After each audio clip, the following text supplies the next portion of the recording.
बोलो राधे राधे। राधे राधे। और मानो भगवान कहना चाहते हैं कि शुक्राचार्य जी, ज्ञान वैराग नयन उर गारी, ज्ञान वैराग के साक्षात प्रतीक दोनों नेत्र हैं। तो ज्ञान का नेत्र तो आपका एकदम स्वस्थ है, क्योंकि दूर से ही पहचान लिया कि ये बहरूपिया विष्णु है। पर वैराग के नेत्र में मोह का मोतिया बिंद छा गया है। तो हमसे अच्छा डॉक्टर ऑपरेशन को करने को कहां मिलेगा। और मानो भगवान कहना चाहते हैं कि दो आंखों का यही संदेश, कुछ इधर भी देख कुछ इधर भी देख, और देखा देखी इतना देख कि मिट जाए दुविधा रह जाए एक। जल निकला, बलि ने संकल्प किया, ब्राह्मण रूपाय वामनाय तुभ्यमहं प्रपदम पृथ्वीं संप्रददे। इस बटुक ब्राह्मण को मैं 3 पग पृथ्वी देने का संकल्प करता हूं। संकल्प पूरा हुआ कि अब तो विराट भगवान प्रकट हो गए। एक चरण भगवान ने ऊपर बढ़ाया, 7 लोग ऊपर के नाप लिए, भूर्भुवा स्वा महा जन तप और सत्य। सप्तलोक को भी भगवान का चरण पार कर गया, ब्रह्म कटाह में छिद्र हो गया। ब्रह्मा जी ने तो तुरंत अपने कमंडलू के जल से भगवान के चरण को धुल लिया और कमंडलू में भर लिया। वही कमंडलू की जलधारा कालांतर में गंधमादन पर्वत से होके निकली और गौमुख से निकल करके गंगा मैया के रूप में परिणित हो गई। इसलिए तो हम कहते चरणों से निकली गंगा प्यारी। एक चरण भगवान ने नीचे बढ़ाया तो 7 लोग नीचे के नाप डाले, अतल वितल सुतल तलातल महातल रतल और पाताल। बलि से बोले बहुत बड़ा दानी बनता था, बोल तीसरा चरण कहां रखा। अब पहले तो बलि ऐसे देख रहा था क्योंकि 52 अंगुल के भगवान थे, और जब विराट बने तो अब ऐसे देख रहा है। पर बलि ने एक बार भी ये नहीं कहा कि प्रभु, जब हमारी आपकी बात पक्की हुई थी, जब आपका ये स्वरूप नहीं था।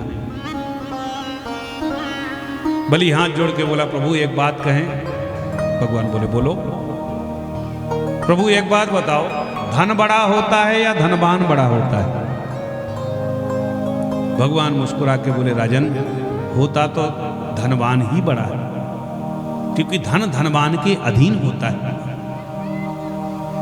बलि हाथ जोड़ के बोला, प्रभु तो अभी 2 चरणों में आपने इस धनवान का धन नापा है, अब तीसरे चरण में इस धनवान को भी नाप लीजिएगा। तीसरा चरण इस धनवान के सिर पर रख के इसको भी नाप लीजिएगा। पदम तृतीयम कुरुशीष्ण में निजम। और जो भगवान ने तीसरा चरण बलि के सिर पर रखा कि भगवान तो प्रसन्न हो गए। प्रहलाद जी तो नाचने लगे, धन्य है प्रभु आपकी लीला, मेरे परिवार पर आपकी अहेतुकी कृपा कितनी बरस रही है, मैं बखान नहीं कर सकता। भगवान कहते हैं, बलि कुछ मांग ले भैया। बलि हाथ जोड़ के कहता, क्षमा करें प्रभु, हमसे ही सब कुछ लेके अब हमें ही दान करने लगे। बलि पत्नी से भगवान ने कहा, विंध्यावली तू कुछ मांग ले। विंध्यावली बोली, महाराज मेरे दरवाजे पर एक बार जो भिखारी बन के आ जाता है ना, मैं फिर उससे कुछ नहीं मांग सकती, क्योंकि प्रभु हाडल भूमि त्याग दई तो फिर न पाए धरे भुई माई। और रैन को त्याग गई चकवी तो पिए को देखत शत्रु की नाही। ऐसे ही प्रभु दानी हते तो मोपति द्वार पसारत बाही। और अब चाहे लौट के गंग पछोही बहे, पर मंगन ते हम मागत नाही। लौट के गंग पछोही बहे, परमंगन ते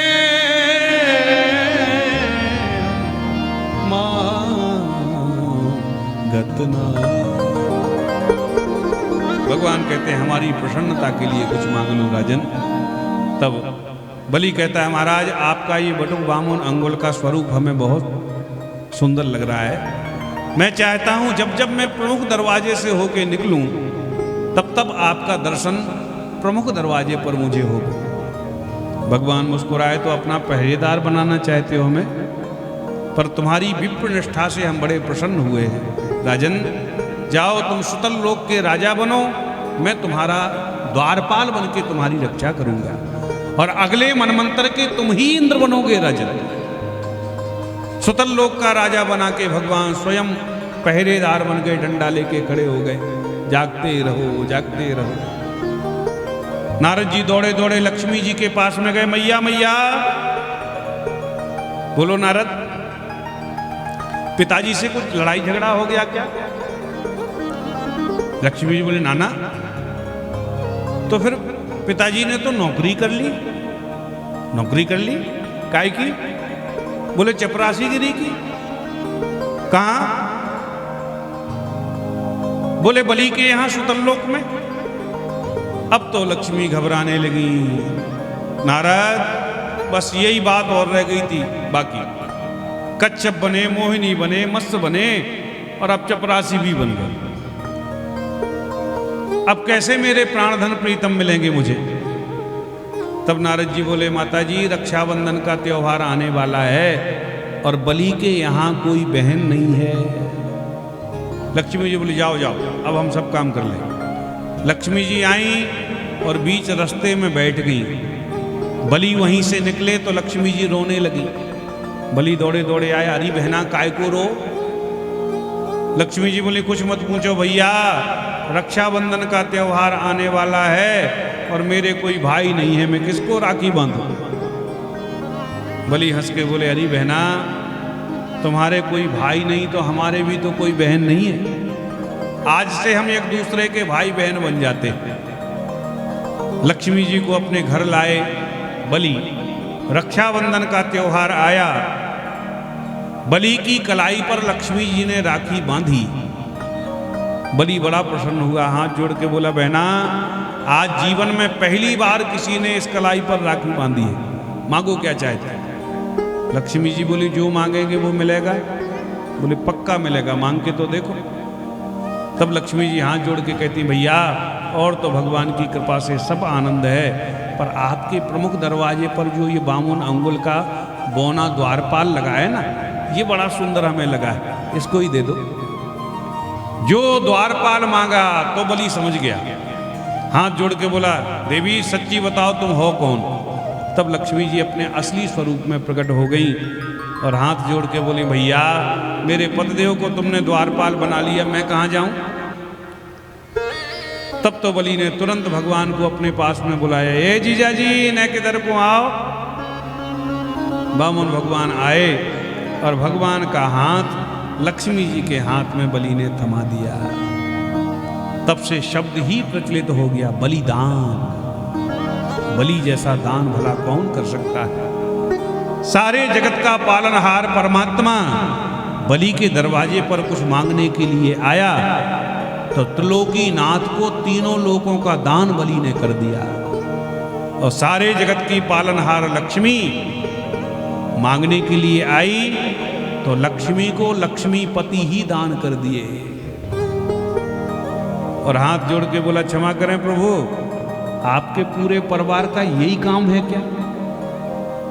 एक बौना बन के ठगने को आ गया तो एक बहना बन के ठगने को आ गया। बोलो राधे राधे। इस प्रकार से भगवान ने बलि के ऊपर कृपा करी।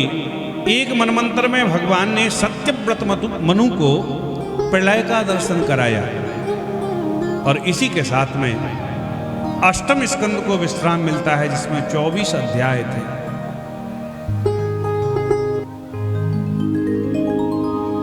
अब आइए भगवान के जन्म की ओर हम लोग बढ़ें। आज कथा ज्यादा थी इसलिए बीच में भजन नहीं गाया, तो एक भजन हम लोग गा लें। हाँ, क्योंकि आलस सा आने लगता है ज्यादा कथा में, है ना।